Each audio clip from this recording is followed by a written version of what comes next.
Okay, so you want to bring your artistic vision to the world through photography, so you buy a camera. But do you want to do better photography? You want a better camera. But that's expensive. You want something that fits your budget and still fits your needs. Problem, you have no idea what fits your needs. Talking heads tell you to buy the new one, the best one, the cheap one, the other one. People aren't helpful on forums. They don't know you.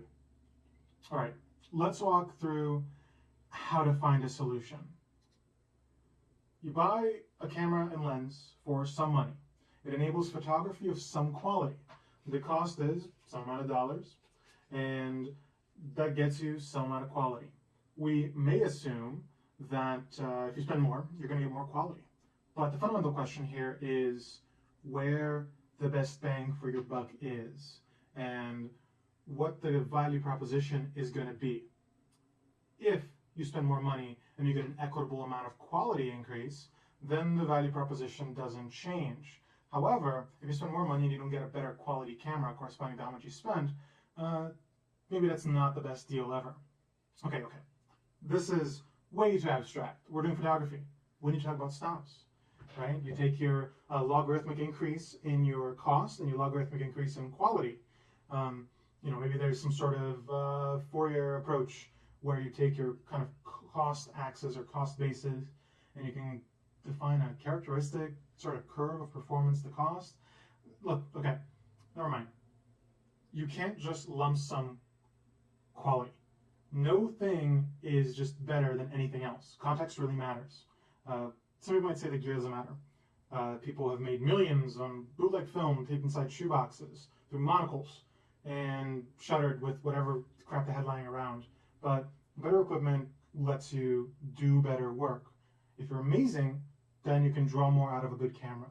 If you're not as good, you still have kind of a quality added benefit to where you begin.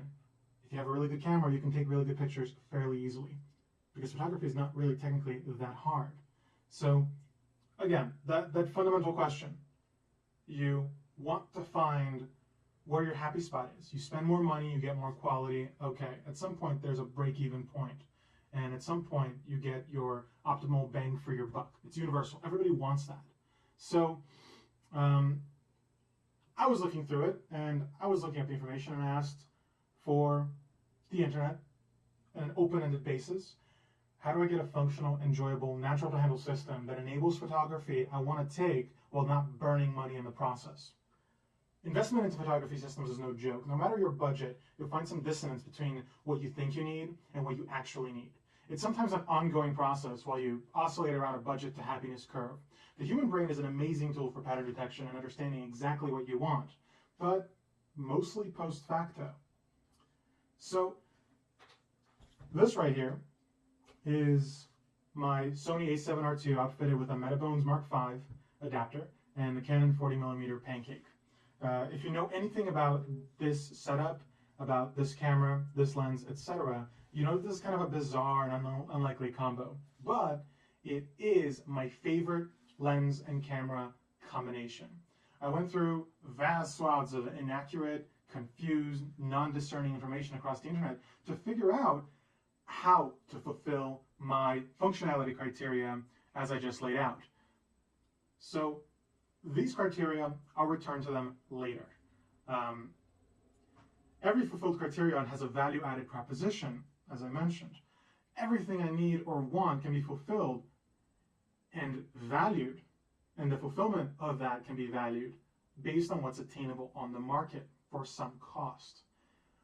It was stressful, annoying, and way too long a process to converge upon a solution. I kept stumbling into issues derived from lack of adequate context or available information on system performance and usability. Plus, I'm picky and stuck on the premise of efficiency. Here I have a camera that does a job. Photography is fundamentally art, and that's really the hard part, but there's technical context. Tools enable that process, so I get a camera that can do a very good job. I put lenses on it that do a very good job. Those tools can be characterized, and you can quantify how well they do their job. So of course, you see these endless gear reviews on this platform. I want to step back from this is the camera system I'm talking about and walk through my personal pursuit of a set of tools to do the job I wanted them to, and the culmination of that heuristic and quantitative approach. Multidisciplinary optimization, if you have any awareness of engineering procedures of defining a system, this optimization applied to camera gear, or in other words, how I got my system of the Sony A7R Mark II and an expensive adapter attached to a pretty basic lens. So I don't own any native E-mount glass. I have a couple of Canon lenses instead. And I also have, well, really all adapted lenses. Now, why is that? Native E-mount lenses suck for the money. For my purposes, I've always found a superior or comparable for any given set of criteria competitor that I can adapt onto my camera for much less money. Case in point, here's the 40mm with the Metabones. Is about the same price as the 35mm. Now, it's not quite the same, but it's close enough. Here's the 50mm, nifty 50 plastic fantastic. This one, compared to the 50mm lens that Sony offers, is half the price, almost. And you have the 16-35 Sony, which the f4 version, which compares to some extent with the 17-40 Canon from the 90s or the early 2000s. There's different, of course, criteria, there's different levels of quality, but when I look through all these different lenses, for example, my 70-200 f4, well, this is way cheaper to get, especially if I get it used, than its kind of Sony compatriot.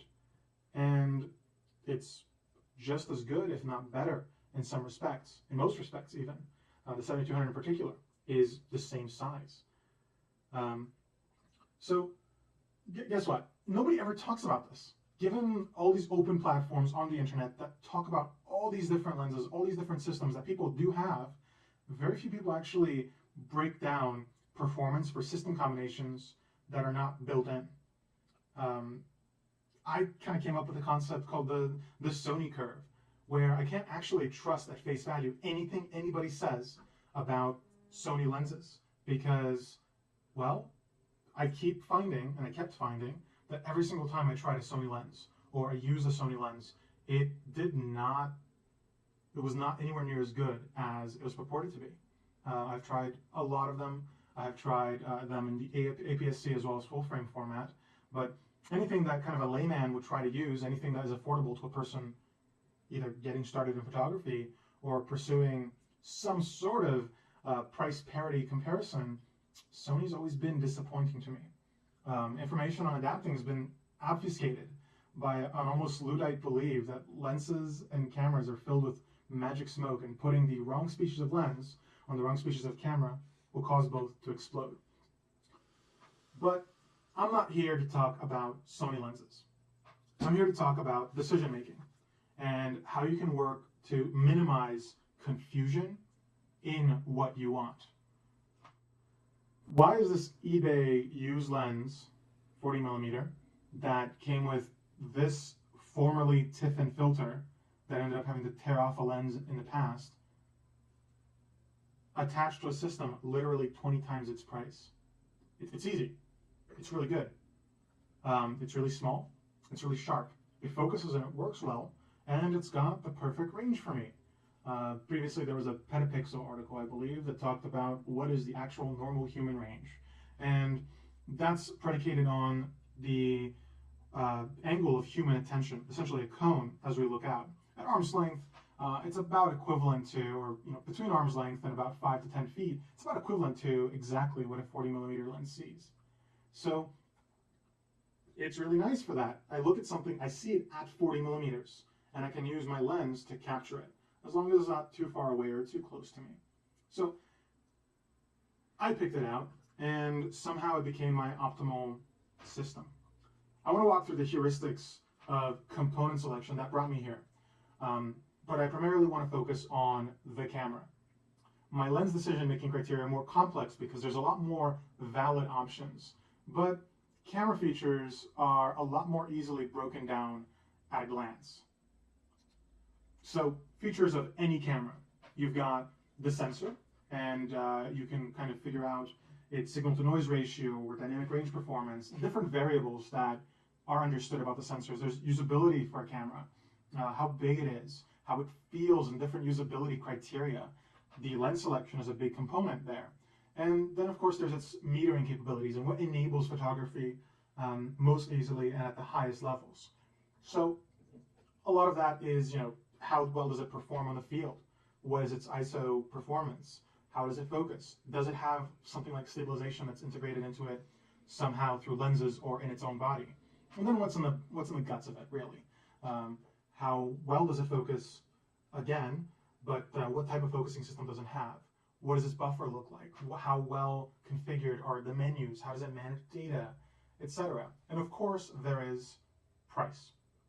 So how do you weigh these features? How do you quantify those features? Because that's what I'm talking about here.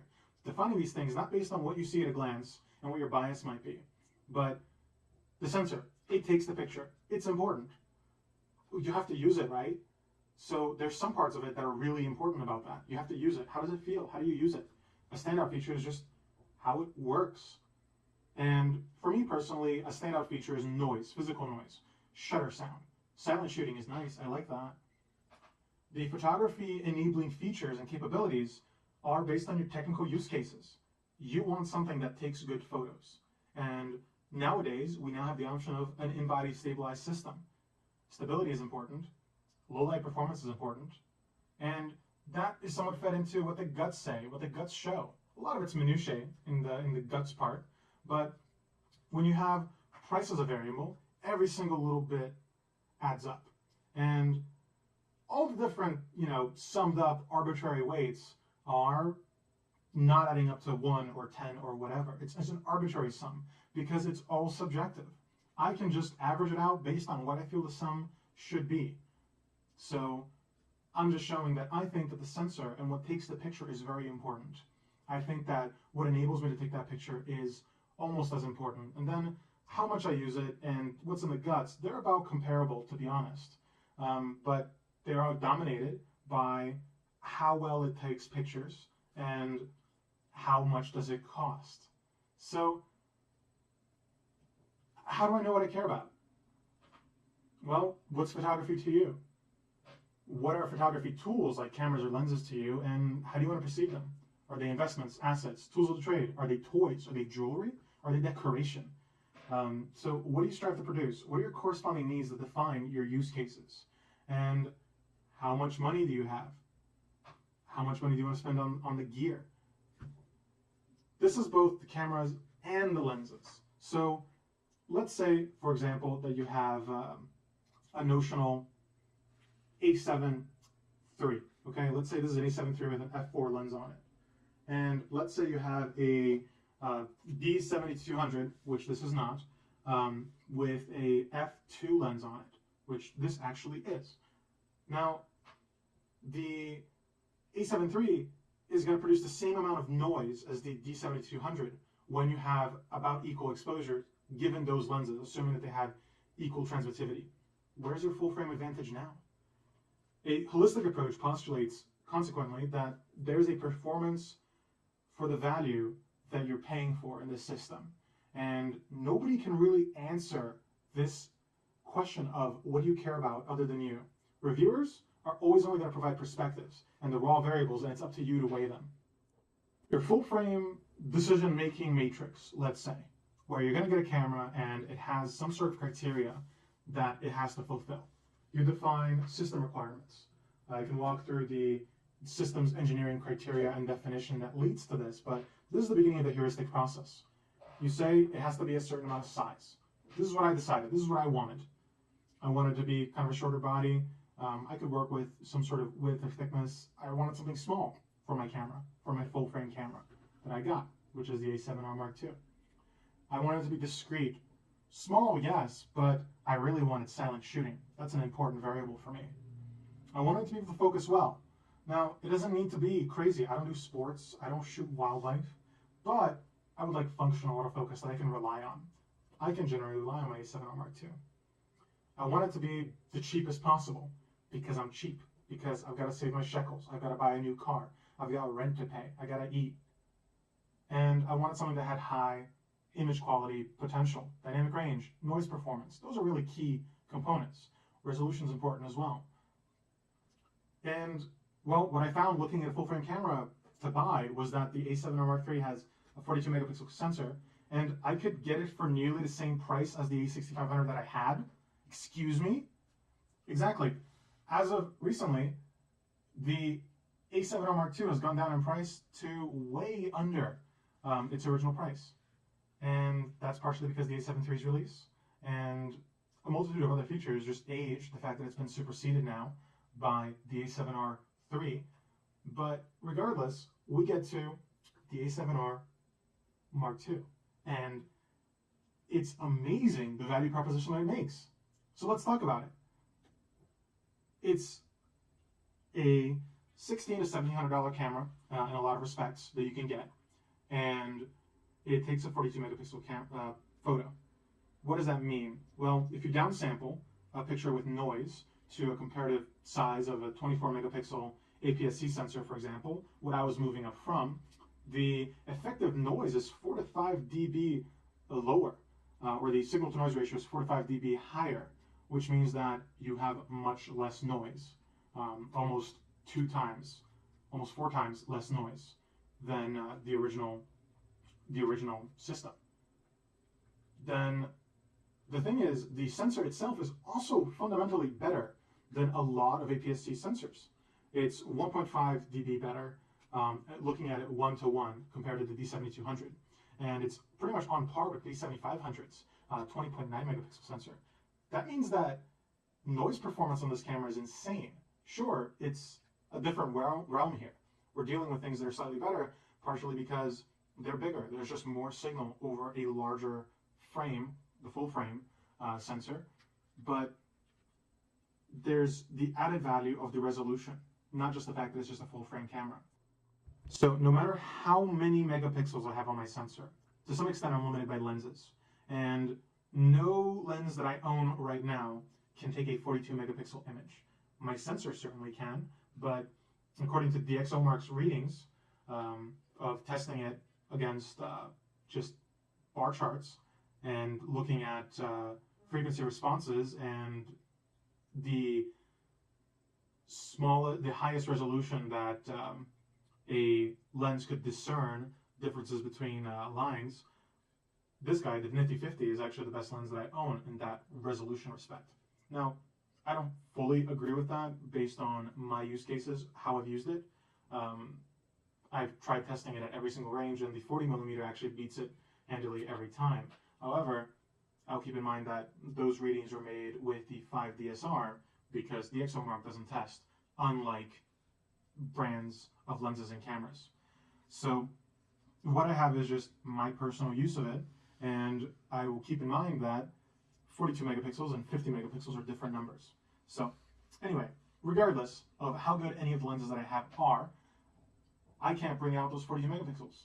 Is that a problem? Not really. The resolution brings out the full potential of a lens no matter what you do. Your limits, when you hit them, are a little bit less upsetting to the eye. They're a little nicer to look at when your lens is not good enough than when you actually have a limit of resolution, if you're kind of getting crop happy or if you're looking really, really closely at something. Because, well, your sensor, when it hits its limit, you'll see pixels. When your lens hits its limit, you're going to see softness, maybe a little glow.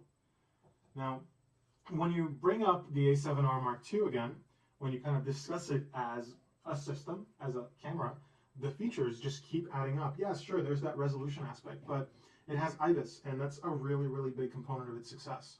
It enables us to use smaller lenses, like, for example, the 70-200 to 17-40. Now, the thing is, it's a bit of an older camera now, and it's a generation old. The newest generation of the Sony A7 family have amazing features for adaptive lenses. Mine does not, and yet I have absolutely no E-mount glass. But that's okay. Yes, it hunts in the dark, and it can't really track anything that moves quickly. It misses all these IAF with adaptive lenses functionality, but I don't really care. That's not my use case. What is, potentially, is doing something like this, when you're trying to crop insanely. I use a 7200 and I took a picture of a bird on a tree. I could barely even see it. I could barely see it through my viewfinder. So I cropped the hell out of it. The image on the right is what was cropped out, of course, of that box in red. And I can comfortably make an 11 to 14 300 DPI print based on that 12.8 megapixel crop. I can't do that with my 24 megapixel APS-C sensor or a full frame sensor of that size. That resolution really does count for something. And no matter what's going on, the fact that the only artifacts that I'm seeing are softness rather than pixelation show that, yeah, I can crop in as much as I feel comfortable. So that's the A7R Mark II. That's what I've got to say about it. It's great. I love it. But it's not about the camera. It's not about the A7R Mark II, although I do recommend it for these prices. How do you make a decision for what camera you want? How did I go about making my decision instead of just justifying it after the fact by talking about how it has amazing resolution? Well, you have to compartmentalize your wants and needs, and you have to define tasks that have actual results and outcomes that are affected by the tools that you get. And that's how you characterize the efficacy of your tools. You put some sort of numeric value to how well these systems, these tools fulfill your criteria. And you start kind of quantifying them. It keeps you honest. It really does. Once you start defining these metrics and whatever quality is of interest to you, you can kind of get a more or less biased perspective than just looking at it and being like, oh yes, the A7R Mark II has, you know, this lens selection, or it's this small and I can adapt this kind of glass on it and it ends up being this big. Or, oh, you know, honestly, this guy, this, you know, Minolta SLR from the 70s, it certainly has, you know, this charm to it, and that's something that I value. So this is charming, you know, I can put this lens on it. It's about the same size. You kind of take it all at a glance, and you don't actually retain a lot of objective insight on it because you're just looking at it. You're biased. You're biased by your perspective. So you take these things in and you try to quantify them. You define your budget. You can work around what your limitations are. Maybe your limit threshold that you cannot go over, but also how do you kind of work around cheap solutions to potential budget stressors, like adapting lenses if you're trying to get a Sony camera. Because Sony lenses, as I've said, are expensive. You fill in your space of kind of solutions with sample systems. You might pick out what you have so far, and you kind of begin working through the different weights. You kind of try to optimize for things that you know you like. And it's an iterative process that you keep adding on to. It'll keep you honest, because if you consistently do it, you're going to get consistent results. If you found that you appreciate something and you put that in, you plug that information in, you can kind of hold back your gas by saying, oh yeah, you know, that's kind of interesting. This cheaper thing works out pretty well. Or, you know, I've kind of hit the happy spot. There's nothing else that really speaks to me. So you can also add on to that by normalizing everything by cost. Take the cost of it and just divide whatever your kind of summed quality criteria look like. So, okay, let's revisit our fundamental requirements and how we make these decisions. You have to define what enjoyable handling and functionality are. You have to define what photography you want to take such that you know how to enable it. And then you kind of normalize the outcomes and fulfillment of your requirements to show how much it costs. So you get a bang for your buck. So you're not burning money. Now, people do that implicitly a lot of times. That's not to say that you need this whole background of research or, you know, trying to apply engineering and science and scientific principles to breaking down a decision like buying a camera or buying a sandwich or a car or renting an apartment. I've just found that it's very useful for me to do it, and it helps me become very informed. It makes me an active consumer, not just somebody that just buys stuff because it happens. So the reason why I got Sony cameras in the first place was because they offered really special features that I highly valued. But I also continued getting Canon lenses rather than Sony lenses because I found that they were high quality and cheap. So you look at specs and they tell you a lot of things, and they're not necessarily things that matter so much a lot of the time. Yes, like you have the raw variables right there. You can plug those into a spreadsheet and you can say, well, you know, for the dollar, I can get twice as many megapixels almost on the A7R Mark II compared to the A7 III. Oh, but you know, I can get about the same amount of megapixels getting an A7 II per dollar. You look at whether you want to shoot fast, how many autofocus points you want, how many autofocus points compared to how fast this shoots, or compared to how well it actually focuses. You can try to create these relationships. You can look at dynamic range, the different resolutions of screens or components of it, whether it has something like a Boolean feature, like does it shoot silently or not. For me, I said, I need that. So no matter how cheap the A7 II was, no matter the fact that it had IBIS built into it, no matter that I could adapt things onto it, or even that there might have been issues with its focusing, I could not say yes to the A7 II. Why? Because it doesn't have silent shooting. And that's something that I want. The A7 III, I value resolution highly. And I can get twice the resolution. And the things that vary between them that make the A7 III better technically than the A7R II, well, they don't matter as much to me. So I can confidently state, just looking at it at a glance, yes, sure, but on the back of my own research on the topic and my own insight in the system, this is why it's the best bang for my buck camera. Those are my thoughts on how I formulate this system and where it comes from. So I know, though, that it's a little bit abstract to just state, yes, here it is. I did it. Let me try to show it in terms of how I actually might define that. I actually might get to that standpoint. So this is my Sergio functionality metric definition for lenses to some extent. Here's a shortened version of what a spreadsheet looks like for me. I have a bunch of these lenses that I've shown just now, and I have compared them based on what mount they're on, how I have to adapt them. I've compared their apertures, their focal lengths, the ranges that correspond to that, how well they focus manually in autofocus, how much light they let in. And for me, what's important is efficiency, because I'm an engineer. I look at the transmittivity of the lenses. I look at how big they are, accounting for adapters. I look at how heavy they are, accounting for adapters. I kind of define, like a lens weight fraction. How big are they compared to my system? And I throw those in, and I have these variables like how weather sealed are they? Do they fulfill a special function?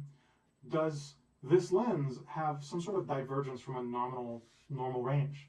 So does it have a special function and a long range, like it's a zoom lens, in a range that's very far diverged from my normal range? That makes it more usable. That makes it more important to have something like that, because a zoom that's a 17 to 40 goes all the way down to 17, and so it has that wide angle functionality, it has that special function, but it's also more useful because it goes all the way back to 40. So I get all that range. But if I had a 11 to 24, that would be more useful than just having a 15, for example, because I have that functionality in that range, because I have it's a multiplier to have a range there. So it makes it a little more useful. I looked at the DxOMark and I conducted some basic comparisons and tried to do a linear regression on lens performance based on megapixel count of the sensor. It was an okay method to do it, but I just have rough projected metrics for perceptual megapixels in a lens. And I actually just kind of monkeyed with it and changed it around based on what I actually saw. I mentioned earlier that the 40mm pancake works better than the 50 on my camera. And so I made sure that I just put them about the same, because they just kind of work about the same. It's subjective. It's a bit arbitrary. It's because I do what I want to, because it's my decision. So I take all these variables together and I have a comprehensive algorithm that defines the Sergio functionality metric. And then I can just normalize it by price. And what does that tell me? Well, that cheaper lenses are insane in terms of how good they are for their value, as long as they're good lenses. I have here my Sergio functionality per dollar for the 40mm pancake being over 10, compared to the 70-200 IS, which is 0.2 or 0.8 to the 17 to 40. It's on my camera all the time. It costs way less. Why did I bother buying those other lenses? Because they're less useful. Well, because they still have a fundamentally fairly high Sergio functionality metric. It's just that I don't have a linear equation for that functionality. Things add up. Things have special purpose. And correspondingly, I define how useful things are for me. And it turns out that I was asking people questions about, how do I pick this out? What should I get? And really, only I had the right answer, because only I could build my Sergio functionality matrix and define my metrics. And while I used other resources, most of it came down to, all right, here's my fundamentals. Here's what I care about. I didn't have to test things out comprehensively. I tried to, but I just generally found that, yeah, I agree. And my insight really came down to understanding these variables and how they fundamentally affected how I used these tools. And one thing to note is that it's not that it's just so cheap that it's good. This guy is not just really highly rated, and the 50mm is not just highly rated because it's cheap. I also have a bunch of Minolta lenses, and I actually did this analysis on them as well. And I did not pay more than $30 for any of my Minolta lenses. And their Sergio functionality metrics for these lenses is, I believe, all under 50, I believe, compared to what I actually get out of these guys, which is a much higher number. So it's just how it comes together. And my decision-making process, my formalized procedure, my quantitative approach is something that I hope that other people can potentially use. Thanks for your time.